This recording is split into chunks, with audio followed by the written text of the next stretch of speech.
Good morning दोस्तों। मैं doctor Ajit Singh MD physician. आज हम बात करेंगे थायराइड के बीमारी के बारे में, स्पेशली हाइपोथायरॉयडिज्म। थायराइड दो तरह की होती है, एक तो होती है हाइपोथायरॉयडिज्म और एक होती है हाइपरथायरॉयडिज्म। हाइपो के अंदर क्या होता है कि जो हार्मोन होते हैं थायराइड के हार्मोन, उनकी जो एक्टिविटी है, उनकी जो लेवल्स हैं वो बहुत कम हो जाते हैं, तो बॉडी इनएक्टिव हो जाती है बहुत ज़्यादा। अब इनएक्टिव में क्या होता है कि इसमें कुछ सिम्टम्स आने लग जाते हैं हाइपोथायरॉयडिज्म के। जब तक टीएसएच वाली जो इन्वेस्टिगेशन है वो 10 से ज़्यादा नहीं जाएगी तब तक इसको सब क्लिनिकल बोलते हैं और उसमें सिम्टम्स नहीं आते हैं पेशेंट के।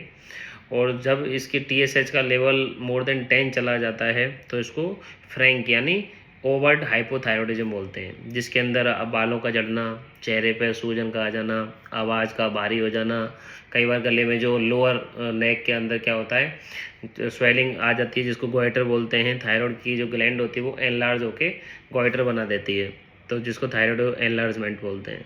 तो ये हो सकता है। उसके बाद में दिन भर थकावट बनी रहती है, काम करने का मन नहीं करता, धीरे धीरे वजन बढ़ने लग जाता है, लेकिन वजन भी 1-2 किलो से ज़्यादा नहीं बढ़ता।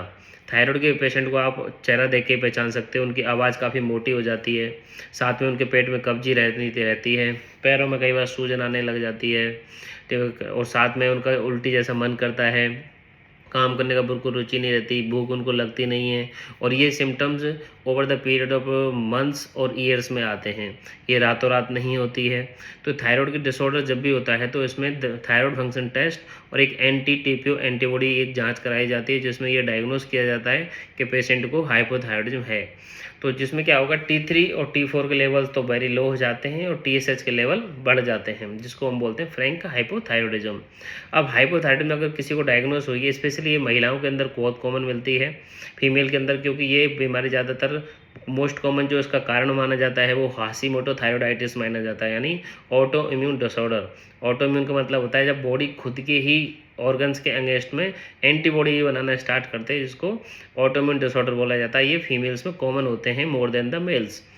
तो जब हाइपोथायरॉयडिज्म पेशेंट को हो जाती है तो उसमें एल्ट्रोक्सिन या थायरोनॉर्म के ब्रांड से जो दवाइयाँ होती हैं वो स्टार्ट की जाती हैं, और उसकी जो डब्बी आती है थायराइड की वो उसमें लगभग 120 टैबलेट्स आती हैं, यानी लगभग 4 महीने की टैबलेट उसमें आती हैं।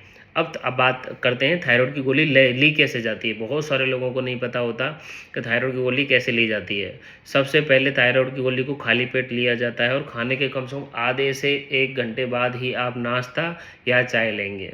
अगर आपने थायराइड की गोली ले ली सुबह अर्ली इन द मॉर्निंग, उसके बाद में आपने तुरंत कुछ खा लिया, तो आपकी थायराइड की गोली जो ली है, जैसे मान के चलो आपने 50 माइक्रोग्राम की ली है, तो ब्लड में केवल 10 या 12 या 15 माइक्रोग्राम में जाएगी, तो आपकी थायराइड कंट्रोल नहीं होगी। पहली बात तो आपको सबसे इम्पोर्टेंट बात याद रखनी है कि थायराइड की गोली लेने के कम से कम 1 घंटे बाद ही नाश्ता करना है, खाना है, जो भी आपका ब्रेकफास्ट होता है वो 1 घंटे बाद होना चाहिए। अगर मान के चलो आप सुबह अर्ली मॉर्निंग थायराइड की गोली लेना भूल गए, तो आप क्या करेंगे, फिर आप दिन में खाने के कम से कम 3 घंटे बाद भी थायराइड की गोली ले सकते हैं। सोचो आपको दिन में भी याद नहीं आया, अब आपको शाम को याद आया, 6 बजे याद आया, 7 बजे याद आया, 8 बजे याद आया, और आज तो मैंने थायराइड की गोली नहीं ली, तब भी आप खाने के 2 या 3 घंटे बाद थायराइड की गोली खा सकते हैं। क्योंकि थायराइड की गोली खाने के लिए कम से कम स्टमक जो होता है अपना, उसका एम्प्टी होना ज़रूरी होता है, तभी इसका मैक्सिमम एब्जॉर्प्शन होता है। One more thing about the tablet of hypothyroidism Eltroxin, अगर मान चलो आपको पूरा दिन ही याद नहीं आया कि थायराइड की गोली खाई नहीं आज हमने, अगले दिन याद आया मॉर्निंग में, और मैंने कल तो थायराइड की गोली खाई नहीं, तो आप 2 गोली एक साथ ले सकते हैं अगले दिन, ठीक है। लेकिन अगर आपने 2 दिन मिस कर दिए तो तीसरे दिन आपको 3 टैबलेट नहीं लेनी है, मैक्सिमम आप 2 ही टैबलेट ले सकते हो। तो इस चीज़ का विशेष रूप से ध्यान रखना है कि ऐसा ही नहीं है कि केवल सुबह ही लेने हैं, दिन में भी अगर आप कई बार भूल जाते हैं लेनी, तो आपको हमेशा सुबह ही अर्ली मॉर्निंग खाली पेट 1 घंटे बाद नाश्ता करना है। लेकिन अगर आप भूल जाते हैं, उस कंडीशन में आपके पास ये जो मैंने ऑप्शन बताए हैं, उस ऑप्शन के हिसाब से भी आप इसको ले सकते हैं। वन मोर थिंग अबाउट एल्ट्रोक्सिन, इस टैबलेट को कभी भी फ्रीज में नहीं रखना है, इस टैबलेट को कभी भी वॉशरूम में नहीं रखना है, क्योंकि बहुत सारे मरीज क्या करते हैं, इस टैबलेट को वॉशरूम में रख देते हैं ताकि उनको याद आ जाए कि जब वो सुबह फ्रेश होने जाएँ तो उनको याद आ जाए कि थायराइड की गोली भी लेनी थी। तो वॉशरूम में रखने से क्या है, हाइग्रोस्कोपिक होती है ये। तो हाइग्रोस्कोप मतलब पानी को पकड़ती है ये टैबलेट, तो पानी को पकड़ने से इनके अंदर हाइग्रोस्कोपिक नेचर होने की वजह से ये खराब हो जाती है। इनके अंदर जो बायो अवेलेबिलिटी वाला फीचर्स है वो बहुत कम हो जाता है। आप गोली खाएंगे 50 की, ब्लड में जाएगी 30, 10, 20, यानी उसकी कम मात्रा ही ब्लड में जाती है। और क्या होगा, इस गोली के साथ साथ जिस दिन आप थायराइड की जांच कराने आते हो उस दिन आपको थायराइड की गोली लेके नहीं आना है। खाली पेट होती है हमेशा थायराइड की जांच, और उस दिन टैबलेट नहीं खा के आनी होती। तो ये चीज़ें आपको विशेष रूप से ध्यान रखनी है। अब बात करते हैं थायराइड के अंदर, हाइपोथायराइड के अंदर डाइट क्या होती है। तो हाइपोथायराइड के अंदर डाइट का कोई ऐसा विशेष परहेज नहीं होता है। बहुत सारे लोग आपको तरह तरह की डाइट बताएंगे, लेकिन इसमें किसी तरह के इंग्लिश लिटरेचर के अंदर, मेडिकल के अंदर किसी भी तरह की कोई डाइट का इसमें रेस्ट्रिक्शन नहीं होता। हाँ, कुछ चीज़ जगह ऐसा मेंशन किया हुआ है कि इसमें आप ना जो बंद गोभी की सब्ज़ी होती है, फूल गोभी की सब्ज़ी होती है, जिसको क्रूसीफर्स बोलते हैं, उनको आप नहीं खाएंगे। अदरवाइज़ कोई परहेज नहीं होता है। मैं और आपको थोड़ी फिजिकल एक्टिविटी बढ़ानी है।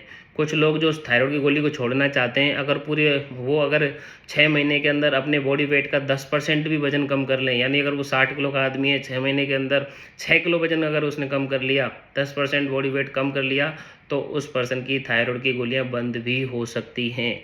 सिर्फ यही एक तरीका है बंद करने का, अगर वो लाइफस्टाइल से हुई है हाइपोथायराइडिज्म। तो अगर वो ऑटोइम्यून है तो वो दवाई कभी बंद नहीं होगी। अगर वो लाइफस्टाइल से, यानी आपका वेट गेन हो गया है दूसरे किसी कारण से, या तो आपका खाना बढ़ गया था, या आपका फिजिकल एक्टिविटी कम हो गई थी, इसकी वजह से वेट गेन हो गया, फिर आपका बॉडी की मेटाबॉलिज्म चेंज हो गई, हाइपोथायराइडिज्म हो गया, तो वो वेट लॉस करने से भी कंट्रोल हो जाती है। अदरवाइज जो ऑटोइम्यून हाइपोथायराइडिज्म होती है वो कभी भी वजन कम करने से सही नहीं होती है। अब इसका कैसे पता चलता है, एंटी टीपीओ एंटीबॉडी से। अगर आपके एंटी टीपीओ एंटीबॉडी ब्लड के अंदर पॉजिटिव आ रही है तो आप मान के चलना आपकी दवाई लाइफ लॉन्ग चलेगी। Thank you.